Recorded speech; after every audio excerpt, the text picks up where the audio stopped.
Hi, good morning. Welcome to Camp Gretchen Wilderness Survival School and Pine Forest Brauerei. I'm Gretchen Swank. Today I'm going to show you how to lash together 3 poles to form a tripod.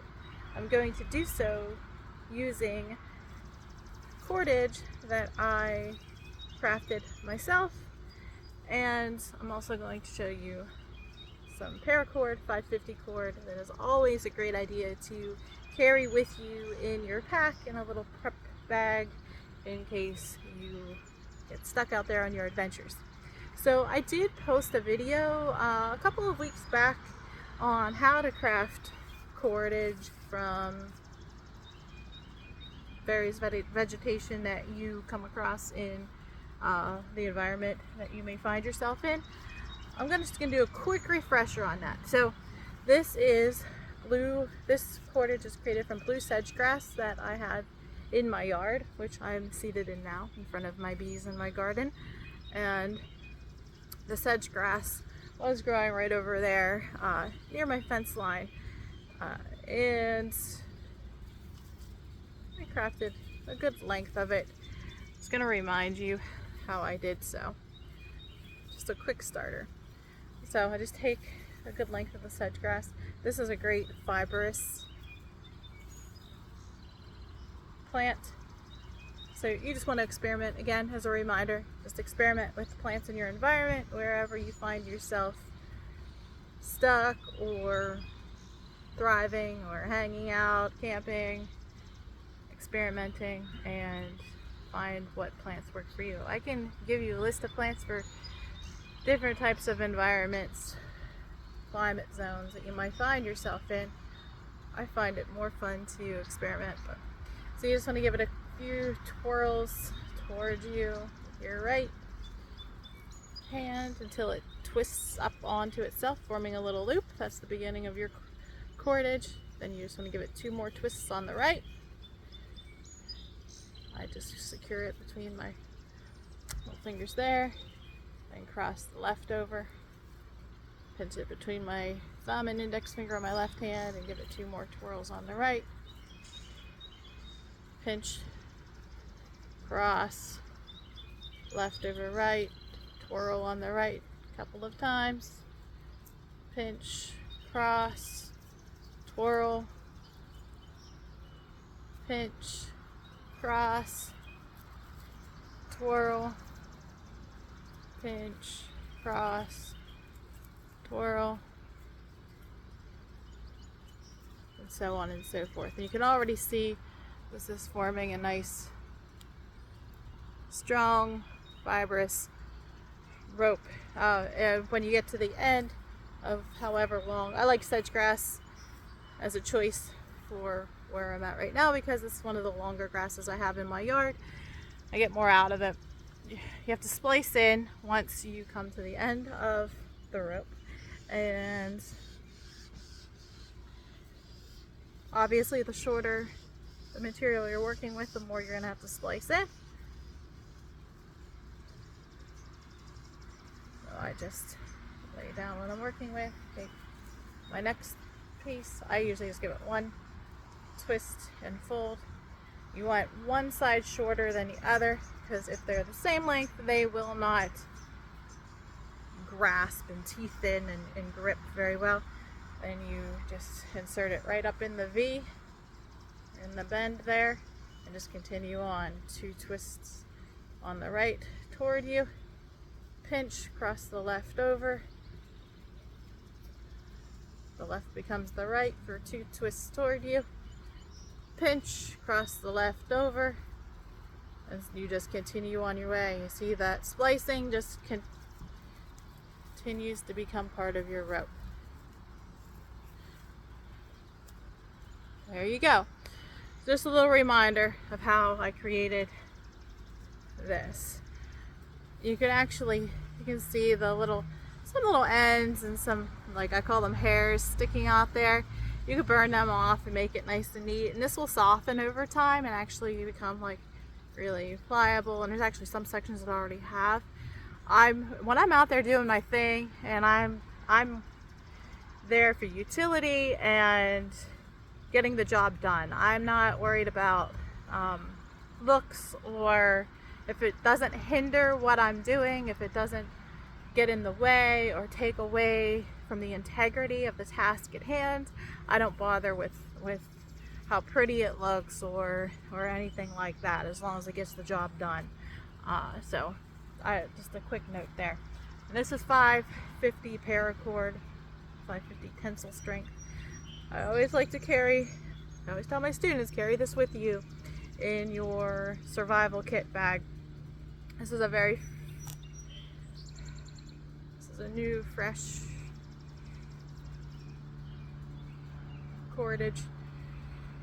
It has little strands inside that you can see. They're little fibers. These can be pulled out to make a fishing net or used as fishing line or other more delicate tasks. Very strong. Can be used as a hole for all sorts of tasks out there, securing, especially with shelter. So the ultimate goal here is to show you how to secure 3 poles to create a tripod. Now, I'm in my backyard. I wasn't able to make it up to my camp this morning. Wherever you're stuck, wherever you find yourself lost, or in whatever environment you choose to spend some time in to practice your survival skills or to thrive, or whatever situation you find yourself in the environment that you're working with, the resources you have are the resources you have. That's why I always say to research where you're going before you head out on an adventure, in case you do find yourself lost and stuck for a few days. Then you know what you're working with. You know what plant materials can be useful for medicinal purposes, for vitamins, for eating, what trees and plants are available for you for usage. In my backyard, we just had some work done, so I don't have any low-lying, fresh green tree branches or poles that I can cut. Green's better for strength. These are dried off of the work we just had done and ready over by my fire pit, my burning pit for my little backyard camping site for my son. He would go to town with these. He'll be over at the tree line making shelters. He's very skilled at that, and he would be improvising all day long. Whatever material you have to work with out there, work with it. Be creative. Be intuitive. Use what you have and do what you can. Take the skill set that you have, take the environment that you're given, and do it. Survive, and then thrive. So, just to make this a little more thick, because these are pretty thin, I'm using 2 in each clumping, so to make 2 to make 1 pole. So there's 6 sticks here. What you want to do is start with a clove hitch. Now, a hitch is any type of knot that uses itself to pull back on itself, like it's like a tension knot. We love to not waste cordage when we're out there because you only have so much. So if you have only paracord, you don't want to run out. You don't want to be cutting it up and tying granny knots and things that you can't get out, because you may want to bail out of the location you're at and move somewhere else, and then you are out of cordage that you could have been using at your new location or for a different purpose because your circumstances have changed. So these knots are wonderful because they save cordage. They're easy to tie on, they're easy to release. So a clove hitch is a tension knot. It just works against itself to hold weight and tension onto the object for grip. So what I'm doing here is I'm taking my cordage and I'm just taking it up and over the end of my cord and I'm wrapping it around, and I'm going to wrap it around one more time. Then I'm weaving this in and out of the 3 sticks about 6 times. And I will show you how this is done here after I get it weaved a couple of times.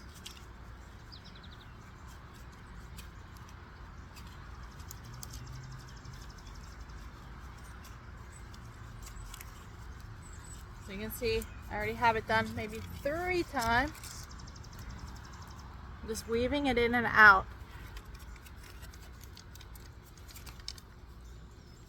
Coming back down.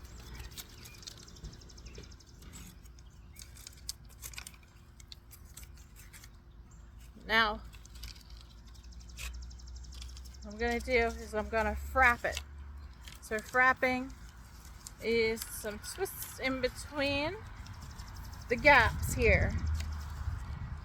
So I'm going to frap it here.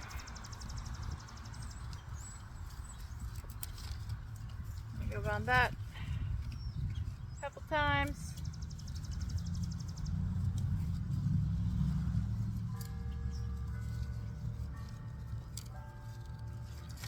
Then I'm going to go across and I'm going to frap the cordage in the next gap.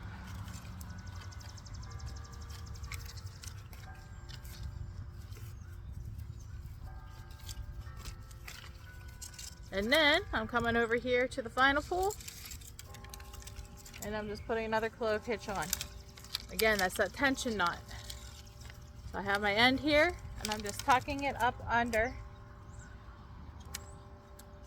one of the wraps I already have. So the tension of this entire rig here works upon itself to hold it nice and tight. Now to create the tripod, I'm crossing the end ones over like an X.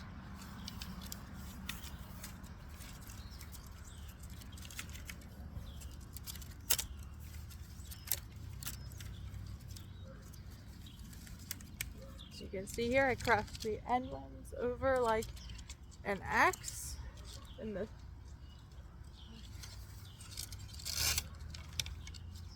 if I can get a better camera angle on that.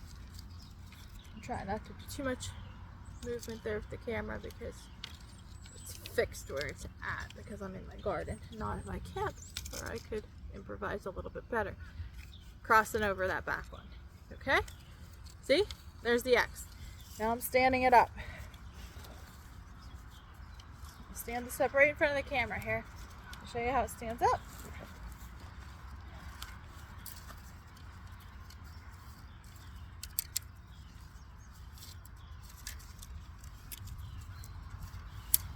Pretty tall.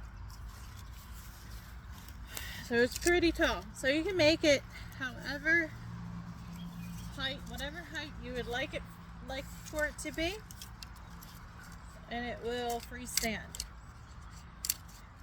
Something this height would be excellent for a shelter. I'm actually going to sit down underneath it. So this would be excellent for a shelter. I would just cover it with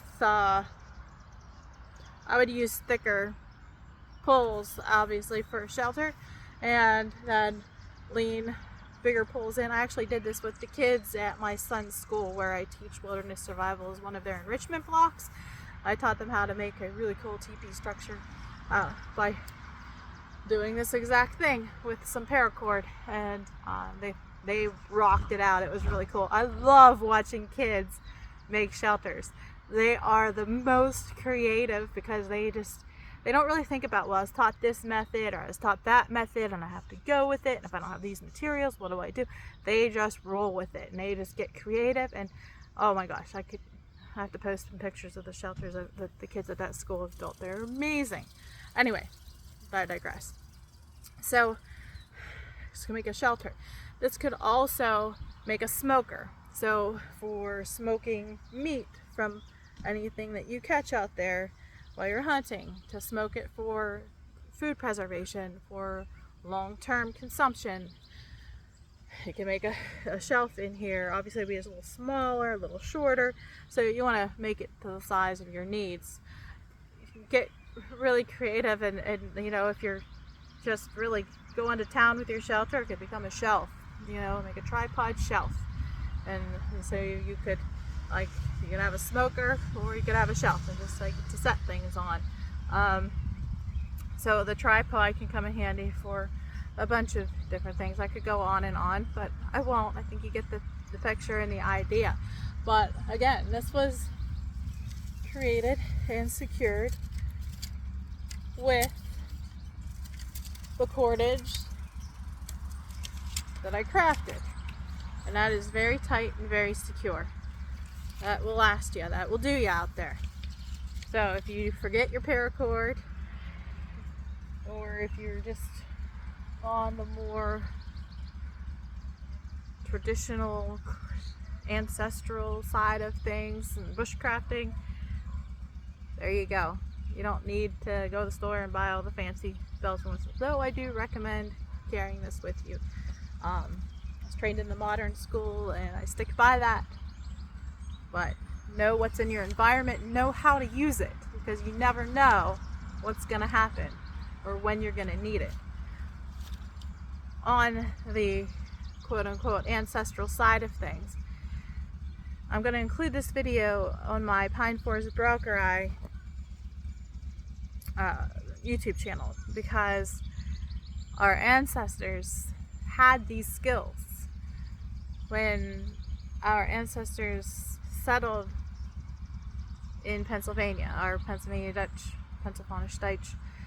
ancestors settled in Pennsylvania, a lot of them were moving into the frontier areas of Pennsylvania. They were pushing the boundaries. They were making new settlements. They had these skills. We've lost them along the way. These skills were essential to survival. These skills were essential. It wasn't always supplies that were, you know, readily available. They made their own. They worked with the land. They worked with the natives who were here. They learned the foliage. They learned what was useful and essential for their survival. So this all ties together. So I will leave you with that, and I hope this video was helpful. I will make another one, a little bit better one, when I'm at camp and have better materials available. Again, work with what you have where you are at. I knew I would find something in my yard to show you something today, and I did. So, and I would make it work. My son surely would make it work. So, have a good day. Bye-bye.